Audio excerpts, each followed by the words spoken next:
Sejam bem-vindos e vamos a mais um vídeo, mais uma questão, mais um questionamento. Eu vou postar aqui o meu ver pessoal sobre um assunto que eu estive meditando. Um crente da igreja presbiteriana, se ele for para outra igreja, ele precisa se batizar novamente? Ou então um crente da presbiteriana precisa se batizar novamente? Eu vou dar aqui o meu ver pessoal, né? Eu não sou o dono da verdade e você não é obrigado a crer no que eu vou falar, né? Vou dar o meu ver aqui, o que eu acho sobre isso aí. Se o crente da presbiteriana deve se batizar novamente, se é válido o batismo da igreja presbiteriana. Para isso, vamos explicar como é o batismo da igreja presbiteriana para aquele que ainda não sabe. Eu vou resumir aqui antes de dar a minha opinião. Para quem ainda não sabe, a presbiteriana batiza por aspersão e não por imersão, como a maioria das igrejas evangélicas. E eles batizam por aspersão tanto adultos quanto filhos de crentes, mesmo sendo crianças, conforme... E eles têm algumas interpretações acerca do batismo, mas só que a interpretação deles acerca do batismo, ela difere das demais igrejas evangélicas e se aproxima da Igreja Católica. Embora seja igual o batismo da Igreja Católica no sentido de batizar crianças por aspersão, mas o ensino acerca do batismo não é totalmente igual. Então a igreja presbiteriana tem o batismo como um pacto a ser realizado até pelos filhos de crentes, né? Todo filho de crente da presbiteriana se batiza, né? É filhos da aliança. Consagrar os filhos a Deus. Este é o propósito do batismo deles, né? Faz parte do pacto da aliança e consagrar os filhos a Deus. É um dos significados para o batismo da igreja presbiteriana. Daí eles fazem algumas comparações com o Velho Testamento, né, que eu vou citar aqui como o batismo de Moisés e a circuncisão. Eu vou citar esses dois. Existem, acerca do batismo, existe no meio cristão mais de uma linha de interpretação sobre a questão do batismo. Mas usar estas passagens para justificar a forma do batismo da igreja deles é algo bem equivocado. Eu vou explicar aqui de forma resumida, mas compreensível. Vamos para o batismo de Moisés. 1 Coríntios 10, verso 2, veja na sua tela. E todos foram batizados em Moisés, na nuvem e no mar. Veja bem, todos foram batizados em Moisés, na nuvem e no mar, quando passaram o Mar Vermelho. Então Moisés aqui, ele foi um tipo de Cristo, ele representou Cristo. O batismo em Moisés tipifica o batismo cristão. Foi um prenúncio do batismo cristão.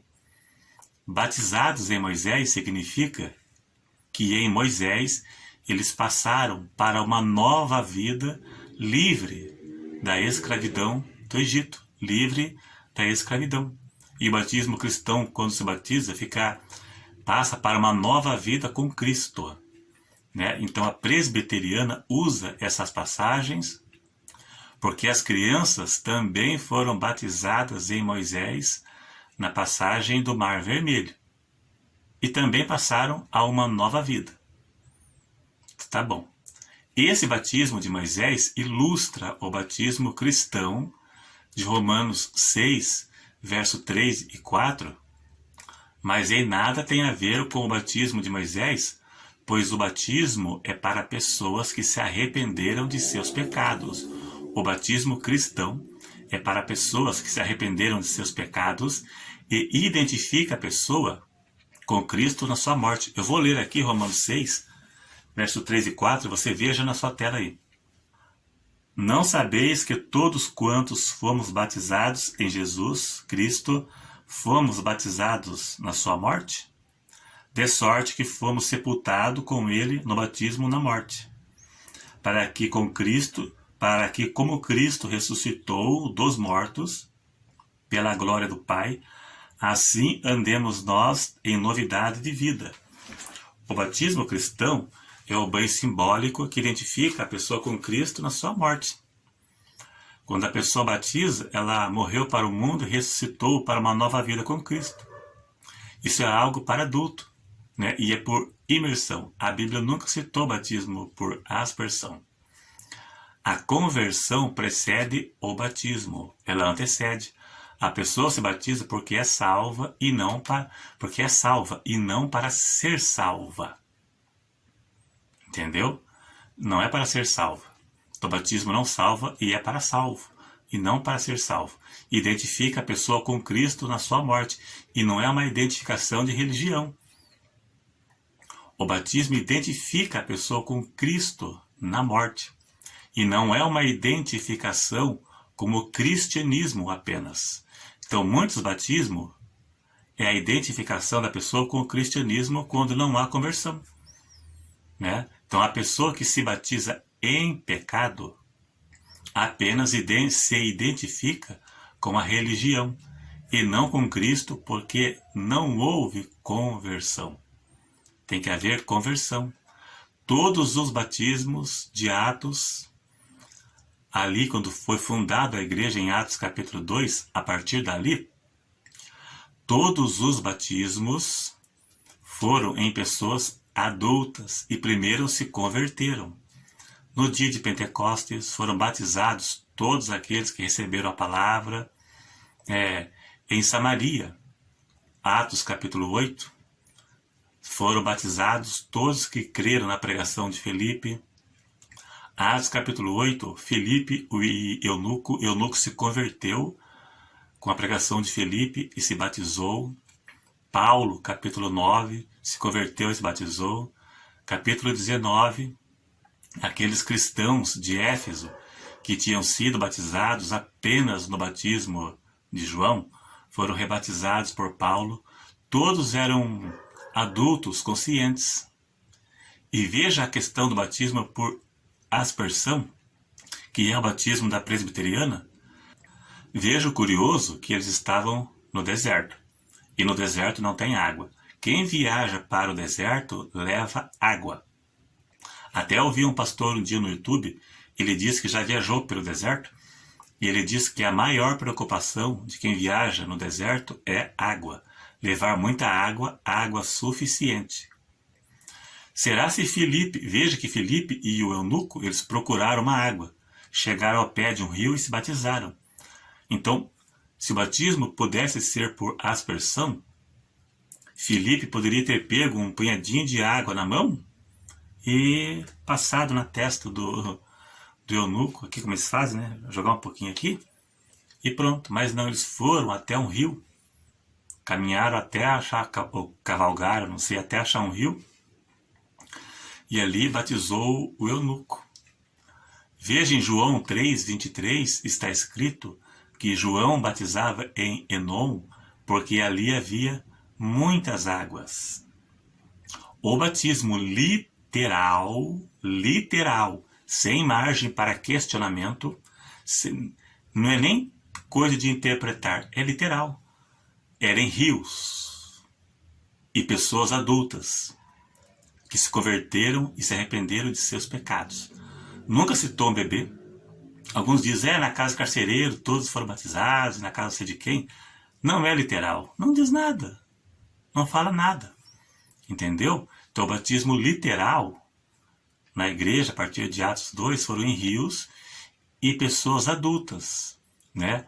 Então, o resto é interpretação ou suposição, hipótese, mas nada provável ou nada certo. Só hipótese e interpretações. E equivocadas, né? Porque não tem base bíblica. Então, o batismo por aspersão não encontra espaço na Bíblia. Da mesma forma, a outra citação que eles usam para justificar, apresentar a criança a Deus, né? Consagrar a Deus, é em Gênesis 17:10, onde fala da circuncisão, né? Que Deus disse para Abraão que todo macho deveria ser circuncidado ao 8º dia. A circuncisão, que eu não vou dar os detalhes aqui, porque quem não sabe que leia na Bíblia que você vai ver o significado, era um sinal ou selo do pacto que Deus fez com Abraão. Era um sinal na carne, simbolizando a aceitação do pacto, mas não serve de argumento para o batismo de crianças, porque, veja bem, por algumas razões, era somente menino ao 8º dia.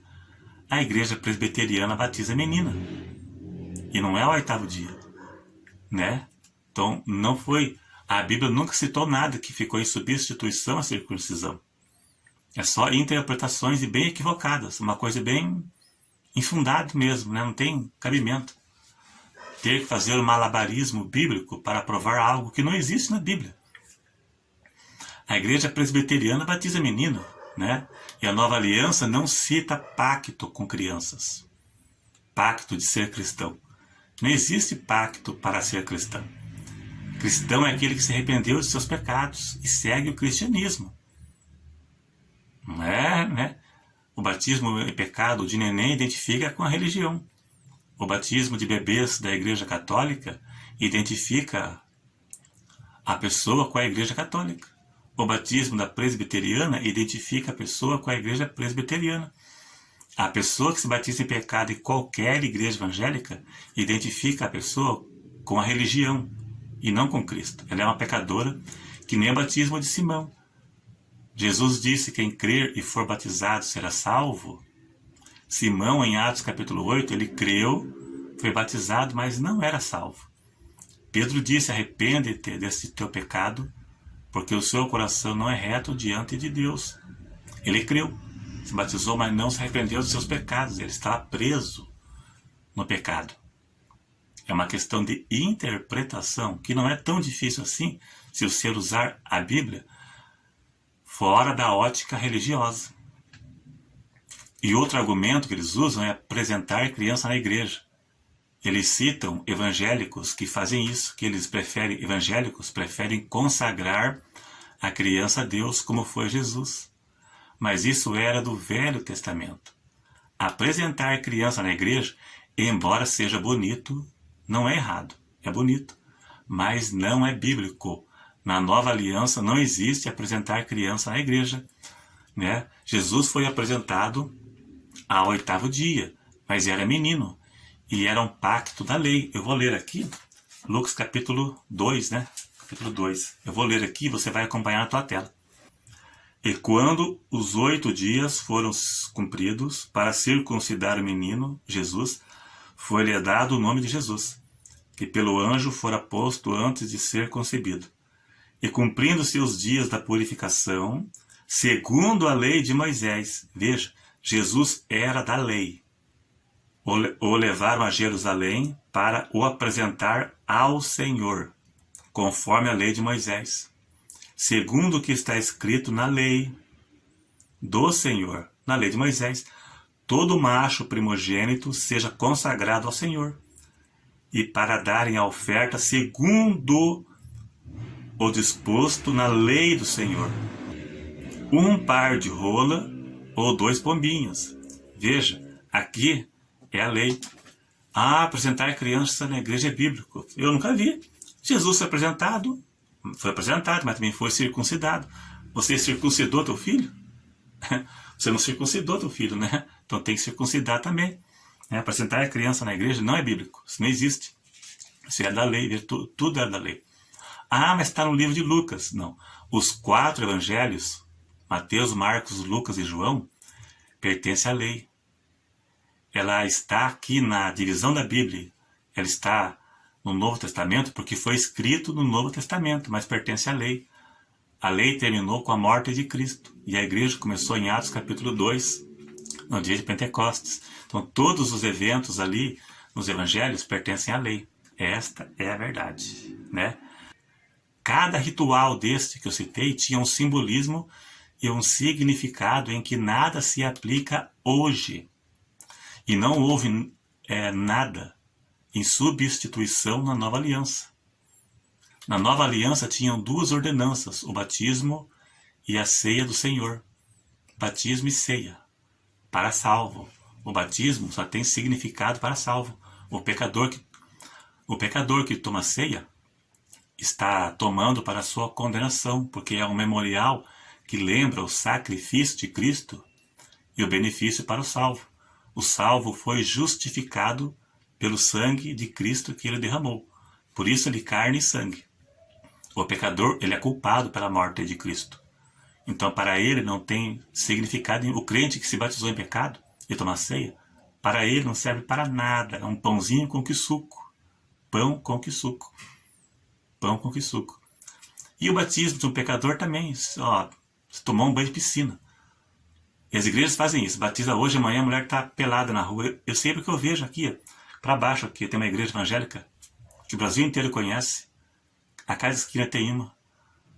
As moças, eles batizam, eles vão na casa das moças convidarem. E outro dia está tudo pelado na rua. 3, 4 anos se passa, está tudo pelado. Toma um banho de piscina morna, ainda bem que é piscina, porque eu moro aqui no Paraná, que é frio. Toma um banho de piscina morna e toma um pão com que suco. Né? Tudo à toa. Não vale nada, não. Para mim não vale nada. Agora a questão aqui que eu disse aqui do batismo, se o crente da presbiteriana sair de lá e for para outra igreja evangélica, se ele precisa se batizar de volta, não dá para bater o martelo. Aí fica a critério da igreja que ele for, porque toda igreja não interpreta acerca do batismo de forma igual. Um acha que é de um jeito e outro de outro jeito. Alguns interpretam o batismo como identificação com o cristianismo, entrada para o cristianismo. Por isso batizam todas as pessoas que chegam lá. Como a cristã, por exemplo. A cristã batiza assim. A pessoa chegou lá o primeiro dia, sentiu de batizar, batizou. Nem que ela se converte depois. Até tem pessoas da cristã que me disseram aqui que se batizou com 12 anos, 11 anos, por aí, 13. E elas disseram que não tinham conhecimento pleno da verdade. Será que precisam se batizar de volta? Bom, se ela tinha intenção de seguir o evangelho, o que se conta é a intenção. Ela tinha intenção, propósito de servir a Deus, mas não tinha um pleno conhecimento, que ela foi amadurecendo com o tempo. Foi amadurecendo, adquirindo conhecimento. Não precisa mais. Não precisa. O batismo não é válido quando não tem propósito nenhum. Nenhum. Se batiza de qualquer jeito. Eu conheço uma igreja aqui que batiza todo filho de crente quando entra na adolescência. Eles se batizam como um ritual. Eu conheço pessoas que sem propósito nenhum. Tem que ter propósito. Às vezes não se libertou de todos os pecados. Mas ela tem propósito. Ela está lutando e vai se libertar. Então não é necessário se batizar de volta nesta condição. Agora, na questão da presbiteriana, vai da igreja que a pessoa for. Toda igreja não interpreta de forma igual a questão do batismo. Né? Então alguns dizem que por imersão vale. Então, amém. Vale, então tá bom. Né? Não vou bater o martelo e ser o dono da verdade aqui. Aqui eu postei a minha opinião própria, que eu meditei sobre o assunto e postei a minha opinião. Talvez a minha não é a mesma da tua. E também eu peço a consideração também da igreja presbiteriana, né, que foi só, né, nada condenando a igreja, né? Apesar que eu não concordo com eles por serem calvinistas, eu não concordo com o calvinismo de maneira nenhuma, mas de maneira nenhuma, né? Mas nessa questão do batismo aqui, se eles acham que é assim, né? Eu não acho, mas se eles acham, né? Amém. Mas para mim mesmo isso não serve. O calvinismo e esse tipo de batismo para mim não, como diz, não cola, né? Então é isso aí, então. Obrigado a todos. Eu creio que não ofendi ninguém, porque eu postei o meu posicionamento sem ofensa. Não falei nenhuma palavra de baixo nível aqui. Sempre com respeito. Mas é isso mesmo. Se gostou, dá um joinha aí para ajudar. E até o próximo.